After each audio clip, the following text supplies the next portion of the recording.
আসসালামু আলাইকুম। শুভ সকাল। আজ বুধবার ৫ নভেম্বর ২০২৫ খ্রিস্টাব্দ, বাংলা ২০ কার্তিক ১৪৩২ বঙ্গাব্দ, আরবি ১৩ জমাদিউল আওয়াল ১৪৪৭ হিজরি। আজকের প্রধান প্রধান দৈনিক পত্রিকাগুলোর শিরোনাম। দৈনিক প্রথম আলো। বিএনপির মনোনয়নে ভারসাম্য রক্ষার চেষ্টা, বিতর্কও আছে। ভালো কাজের বিনিময়ে কারামুক্তি, চট্টগ্রাম আদালতের প্রবেশন আদেশ।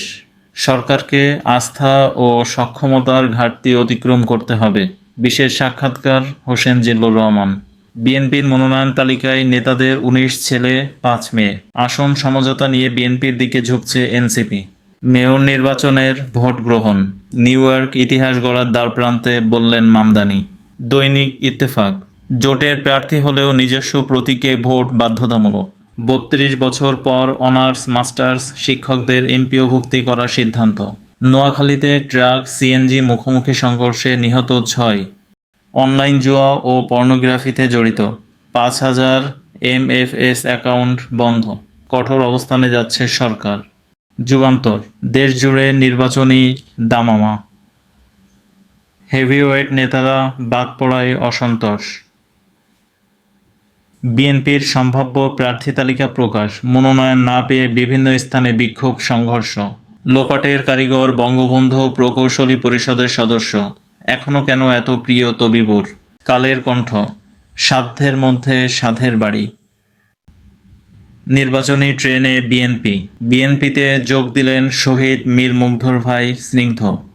সংকটের দায় নিতে চাচ্ছে না সরকার, জুলাই সনদ বাস্তবায়ন। আমার দেশ। জিয়া হত্যায় এরশাদকে সন্দেহ চট্টগ্রামের তৎকালীন ডিসির। অন্য দলের প্রতীকে নির্বাচন নয়, আরপিও সংশোধনী অধ্যাদেশ জারি। ৬৩ আসনে যুগপৎ শরিকদের নিয়ে বিএনপির সমীকরণ।